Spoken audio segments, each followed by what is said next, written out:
Ça va mon Julien? Eh ben et toi? Oh, tu es tout beau aujourd'hui. T'es pas tout nu sur la boule là, Wrecking Ball?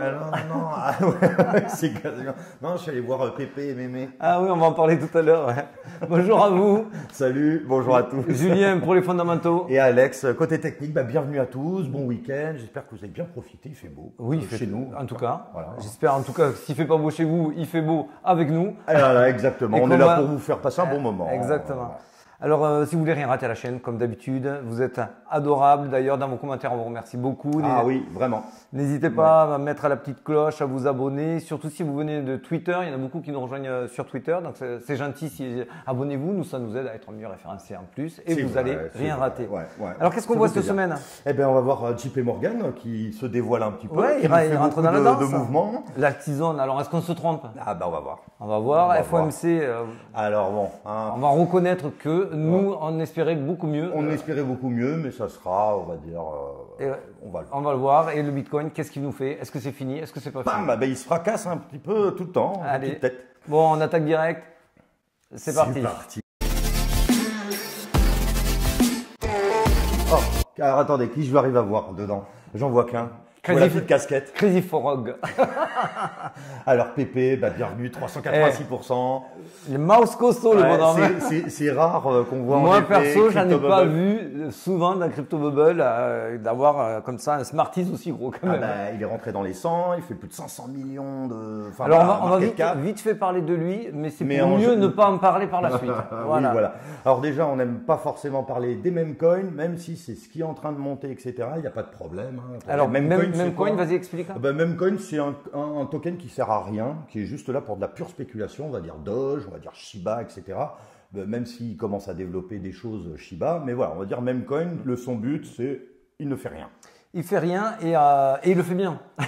Il le fait bien. Alors, si je me trompe pas, vous nous direz, normalement, c'est des petits Français qui l'ont lancé il y a 15 jours. Et là, on l'a vu encore hier sur Times Square aux États-Unis. Boum, Pépé Frog. En plus, ils ont mis 420 millions de jetons, c'est pour faire allusion au cannabis, le 420e. Donc, tout ça fait que, bon, voilà. Alors, gros disclaimer sur les Memcoin. Il y en a très peu qui résistent autant. Il faut qu'ils soient souvent sponsorisés par un Elon Musk et consorts. Et surtout aussi qu'au début, vous avez souvent des petites techniques parce qu'ils sont souvent malins. Là, c'était la technique du Subway sandwich. Ils vous coincent des deux côtés avec des bots. Voilà. Bon, maintenant, c'est listé sur d'autres plateformes. C'est listé, c'est pour ça qu'on a eu des deuxièmes lames et troisièmes lames.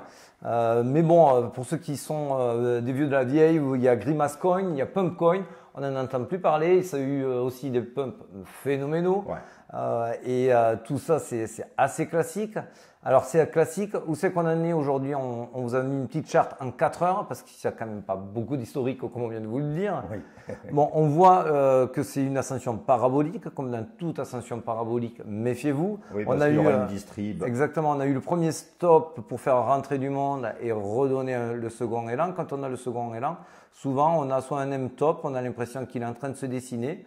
S'il se dessine, qui vient casser ici un plus bas, ça va être de la distribution. Et là, c'est aussi violent dans l'autre sens. Donc, soyez très prudents sur les mêmes coins. Si vous êtes en bénéfice, prenez quand même votre part de bénéfice. Parce qu'il y a des gens qui sont rentrés très tôt. Vous avez entendu des gens qui sont millionnaires ou je ne sais pas quoi. Eux, ils détiennent un petit peu la supply. Ils peuvent facilement vous la dumper dessus, vous vendre dessus. C'est ce qu'ils vont faire de toute façon. Donc, et comme Keirou le signale, d'ailleurs sur un de ses tweets, vous pouvez passer à cet état-là, comment être millionnaire au bout de 5 minutes, parce qu'en fait, on se fait tellement chier en ce moment sur les marchés crypto. Vous comme nous, on est pareil, donc forcément, on regarde ce qui nous intéresse, et là, on voit que l'attrait est sur PP. Ce qui est donc, triste, beaucoup de gens vont là en se disant, bon, il y a de l'argent à faire, mais c'est un Ponzi, alors, c'est pas forcément négatif, il faut juste être au courant qu'on rentre dans un Ponzi pour savoir en partir rapidement et pas tomber amoureux de ce genre de jetons.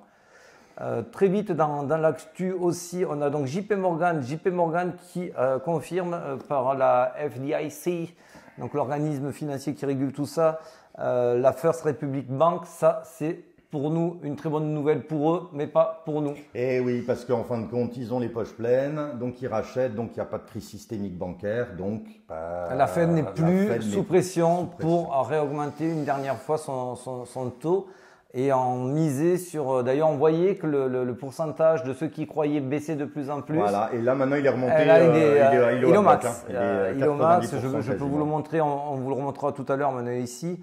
Là maintenant, on est quasiment à 90% d'investisseurs qui ont pricé que ça allait être 5,25. Ouais. Donc 25 points d'augmentation. Donc voilà, encore une hausse depuis plus d'un an. Donc pour nous, la fête est reportée au 14 juin, la prochaine date du FOMC.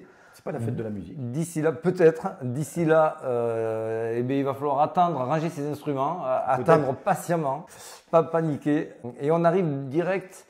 Ça aussi, tu voulais qu'on en parle. C'était pas mal parce qu'en fin de compte, ça c'est donc une sénatrice. Ils ont fait une coalition en fait anti-crypto parce que bon, ils voulaient lever de l'argent. Ils voulaient lever de l'argent et là ils refont un appel aux dons aux sponsors. Ils n'arrivent pas à en trouver. Ça c'est plutôt bullish.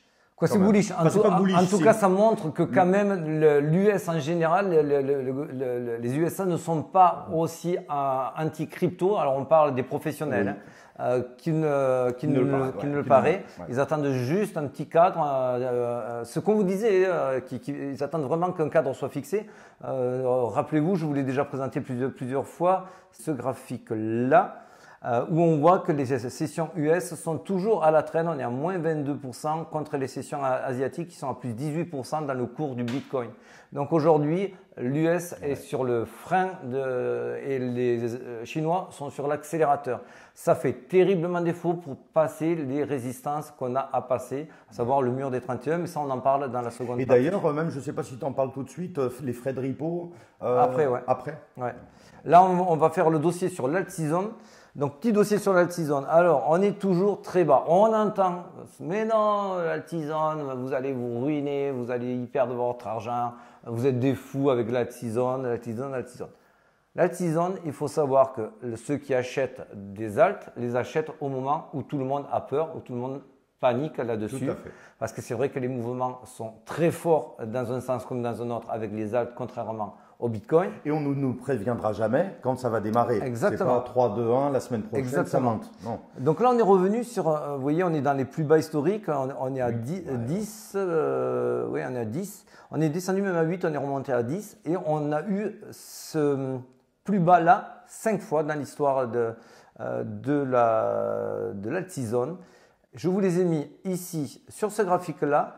Alors, le graphique que vous avez sous les yeux, c'est l'argent qui va uniquement dans les altcoins. Donc, on a exclu le Bitcoin, on a exclu l'Ether. Voilà, ça vous donne la température des altcoins. Exactement. Ouais. Alors, quand on était sur ces 5 plus bas dont je viens de vous parler, qu'est-ce qui s'est passé juste après ?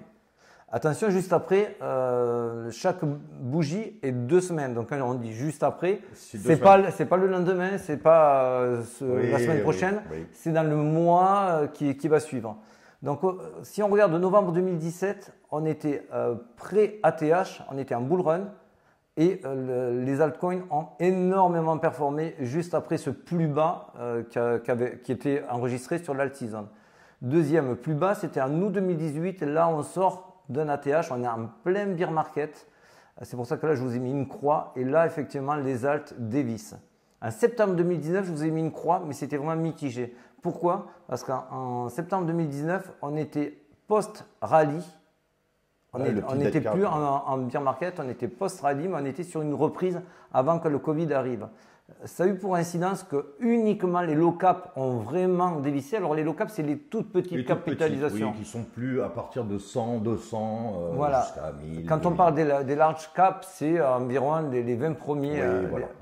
Mais les large cap, eux, n'ont pas dévissé autant que le reste. C'est pour ça qu'on pourrait croire que oui, quand on voit le marché des alts, mais parce qu'on est sur le crypto total, mais les large cap, par exemple Link, XRP, Litecoin, BNB, j'ai vérifié, eux n'ont pas du tout régressé sur ce plus bas là.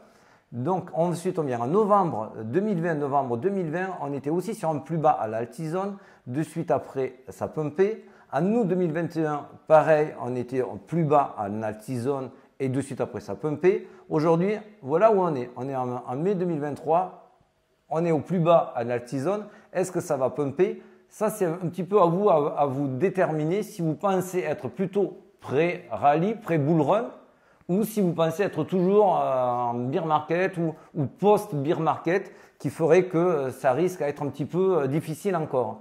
Donc ça, c'est un indicatif que vous devez prendre en compte. Bien sûr, moi j'ai mon avis.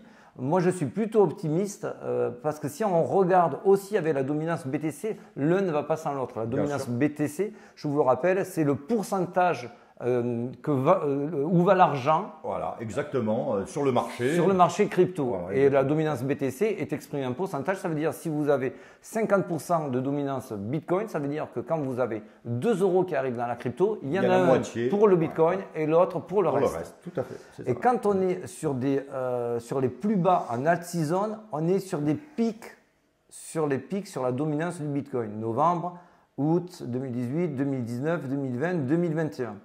Ici, c'est également le cas. Alors, ces pics sont toujours de plus en plus bas. Forcément, parce qu'il y a de plus en plus de monnaies, des monnaies, on va dire, qui suivent, de plus en plus grosses. Exactement. Il y a 10 ans, vous aviez moins d'une centaine, peut-être moins de 200 cryptos. Aujourd'hui, vous en avez 80 000, donc forcément, ça dilue. Voilà, donc c'est pour ça que les pics sont moins visibles, mais on est sur un pic. Donc, ça veut dire quoi? Ça veut dire que également, là derrière, si on n'était pas sur un pic, mais qu'on était plus bas, je vous dirais, l'alt season, il va falloir l'attendre. Mais si on est également sur un pic et quand on voit qu'est-ce qui se passe quand on est au plus bas sur la season et au plus haut sur le pic la dominance du BTC, et bien quelques semaines, voire de suite après, voire quelques semaines après, comme en novembre, elle chute. En août, ça chute quasiment pour tous. Donc oui, c'est mon scénario. Je pense que ça va chuter si la dominance chute et que le prix du Bitcoin se stabilise ou augmente, ça sera très bon pour les altcoins. Attention, si la dominance chute et le prix du Bitcoin chute, les altcoins se font déglinguer. Donc c'est à vous de vous faire votre opinion. Pour moi, je pense quand même que ça reste vraiment hyper bénéfique aujourd'hui de faire du DCA. Je ne comprends pas pourquoi des gens disent arrêtez avec les alts. Vous voulez faire du DCA sur les alts quand ça sera tout en vert. Surtout, on ne fait pas d'achat forcément sur du Bitcoin parce que comme il vient de vous le présenter, on est quasiment au top. Donc forcément, si ça se répète comme un peu à chaque fois, forcément, ça va continuer à descendre. Donc ça veut dire qu'avec votre Bitcoin, vous avez potentiellement moins de pouvoir d'achat sur les alts.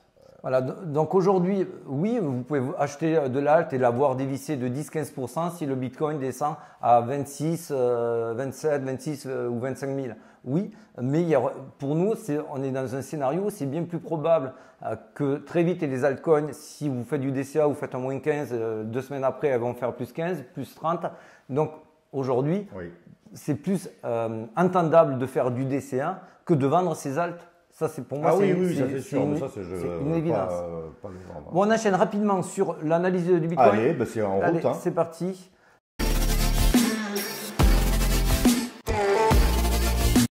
Alors, on est redescendu. On passe, on s'en fout. C'est ce qu'on voulait voir. On ne voulait pas se voir avec du grid, machin. Toujours plus de shorts.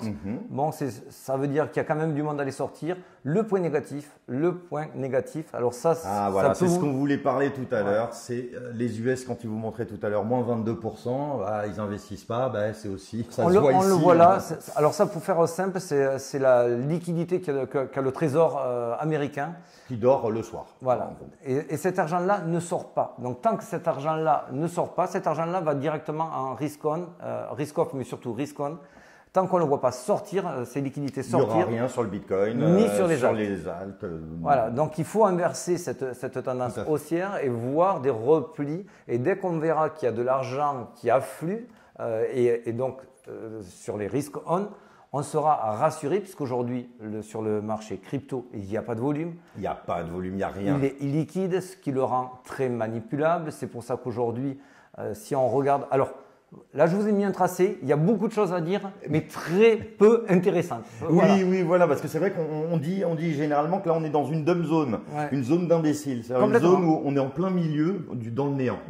Même boring zone. C'est vraiment boring. Donc, je comprends PP, etc. Donc, bon, pour faire rapidement, on est en dessous de la MM50. Ça, c'est un petit peu moins bien parce que beaucoup de traders et d'analystes prennent leurs décisions en fonction de cela. On voit que quand on passe en dessous de la MM50, on a souvent des replis. Bon, est-ce qu'on va en avoir un pour repomper derrière comme on l'a eu ici? C'est probable, mais c'est pour ça que je passe rapidement. Effectivement, on est sous le premier arrêt Fibonacci de la dernière hausse et tant qu'on repasse pas il est au capital. Ouais. Enfin, capital, non, mais il est bien de le tenir. Voilà. Si on passe au-dessus des 28 230, ça sera plus confortable. Mais voilà, on sait, on vous l'a déjà présenté, on sait qu'il y a une zone d'imbalance entre 25 et 26 500 avec un trou dans la value, c'est-à-dire des volumes qui n'ont pas été faits, que le Bitcoin a envie de faire puisque la nature n'aime pas le vide. Et on sait aussi que ces zones-là sont encadrées par un énorme mur vendeur et un énorme mur acheteur. Donc, on est au milieu. On peut avoir du range hyper ennuyeux jusqu'au 16 juin. Et en plus, demain, on a la volatilité qui va être extrême. Donc là, c'est parfait pour le market maker parce qu'on est en plein milieu. Donc des mouvements haut, bas peuvent potentiellement vous donner des mauvaises indications. Donc, un bon conseil, on ne traite pas. On reste en dehors, juste pour laisser passer pas l'orage, mais les mouvements. On est vraiment entre deux zones. Donc, je vous déconseille totalement de lancer des longues ou des shorts maintenant. À moins que vous ayez gambler, que vous dites ça va longue et en effet ça montera. Et en revanche, pour faire rapide, oui, la tendance, on est toujours sur une tendance haussière, quoi qu'on en dise, puisqu'ici les creux sont toujours plus hauts. On n'a pas cassé celui-ci, on n'a toujours pas cassé celui-là non plus. Donc pour l'instant, on est sur une tendance haussière, quoi qu'on en dise. Bien sûr, je vous l'ai dit, on peut aller casser ce creux très facilement et celui-ci moins facilement pour aller dans la zone d'imbalance et rebondir. Il n'y aurait rien de surprenant, même dans une tendance haussière, de faire cela, puisque ça correspondrait toujours à notre phase de transition entre le flux 2 et le flux 3 qu'on vous a déjà présenté pendant un bon moment, avant de voir une phase de repli, certainement, sur les zones des 40, mais là, on n'en est pas encore. Donc, bon, demain, ça va être un peu coton. Mais demain, 20h, minute. 20h, il y a papa qui parle. Voilà. Jerome Powell de FOMC. Qu'est-ce qu'on peut vous dire d'intéressant et de rapide là-dessus? Eh ben, ça va grosso modo, par rapport à ce qu'on disait tout à l'heure, ça va être normalement 25 points. Donc le marché est un peu mort parce que le CPI, le core CPI, donc l'inflation était bien, mais pas forcément la mieux, parce qu'il ne regarde pas forcément Trueflation. Donc voilà, grosso modo, à quoi on s'attend? C'est pressé, 5,25, c'est pressé. On est dans le consensus, je te coupe parce qu'il faut faire vite. On est dans le consensus. Le consensus, si on y tombe dedans, ça va faire un petit peu de volatilité en haut, un petit peu de volatilité en bas pour aller chercher du monde au nord et au sud. Il faudra bien plus faire attention à ce que va dire pendant la conférence, dans les minutes qui vont suivre, notre ami Popo, qui lui va donner plutôt la tendance à venir sur le mois jusqu'au 14 juin. Donc lui, il peut manier le chaud et le froid de manière plus dure. Mais je pense qu'il restera justement indécis, il va nous laisser planer le doute, il ne vous donnera jamais le terminal rate, il ne vous dira pas j'ai baissé les taux, enfin je ne le montrerai plus. Il veut maintenir le marché sous pression. Voilà, il veut le maintenir. Donc, et il ne veut pas non plus faire trop peur, puisqu'il sait qu'avec la First Republic Bank, ils sont passés à côté, mais il n'a plus cette pression-là, donc il a un peu les mains libres. On a aussi la BCE aussi. La BCE le lendemain qui sera un petit peu moins puissant. Donc là, on le voit, on vous le remontre vite fait. Donc on est à 90% de favorable pour le demain. Et après, il faudra voir pour le 14 juin où là, on est à 59%. Et pour nous, on remettra nos pétards et nos feux d'artifice pour savoir si c'est à ce moment-là où on fera la fête. C'était tout pour aujourd'hui pour moi. Bon, c'est pas mal. C'est pas mal. Hein. Bon, les amis. À très vite. Salut, mon Alex. Ciao, bye. Ciao.